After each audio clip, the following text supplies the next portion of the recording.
எல்லோருக்கும் வணக்கம். இன்றைக்கு ஒரு பிஸ்கெட் தான் செய்ய போகிறோம். அதுக்கு என்னென்ன பொருட்கள் உண்டும், எப்படி செய்கிறதுண்டும் பார்ப்போம். வாங்குவோம். அதுக்கு இப்போ நான் முதல்ல எடுத்து இந்த பேக்கிங் பேப்பரில்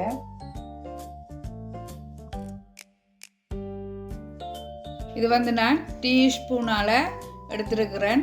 7 கரண்டி எடுத்து போட்டு இதை நான் டீ ஃப்ரிட்ஜில் வச்சு 20 நிமிஷம் வச்சு இதை எடுப்போம். Butter 100 gram, brown sugar 90 gram, சீனி 40 கிராம். இந்த மூண்டையும் அடிப்போம். அதோட சேர்த்து ஒரு முட்டை, மா 225 கிராம், அப்பத்தோட 1/4 டீஸ்பூன் பேக்கிங் பவுடர் எல்லாத்தையும் சேர்த்து அடிப்போம். இதுக்கு நான் 100 கிராம் சாக்லேட் எடுக்கிறேன். அதையும் சேர்த்து மிக்ஸ் பண்ணுவோம்.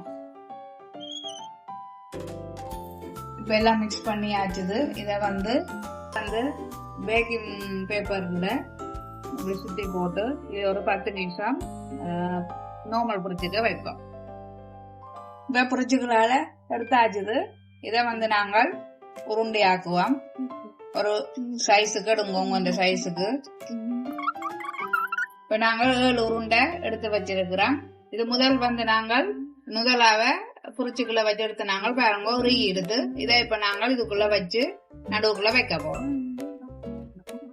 இதை அப்படி நடுவுக்க வச்சுட்டு இதை மூடி விடுவோம்.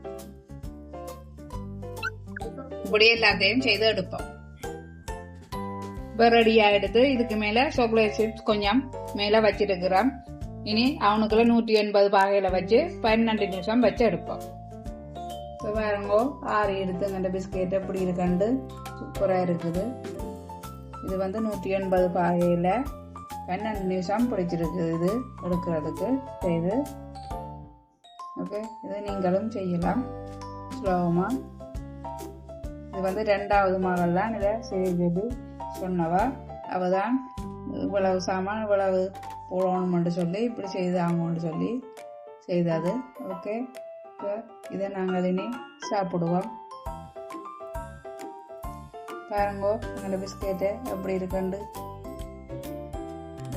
உள்ளுக்குள்ள இப்படி இருக்குண்டு பாருங்கோ. சாக்லேட் சிப்ஸ் நல்லா உருகி நுதலாம் வச்சது தானே, அந்த நுதலாவும் இப்படி வந்திருக்குது. ஓகே.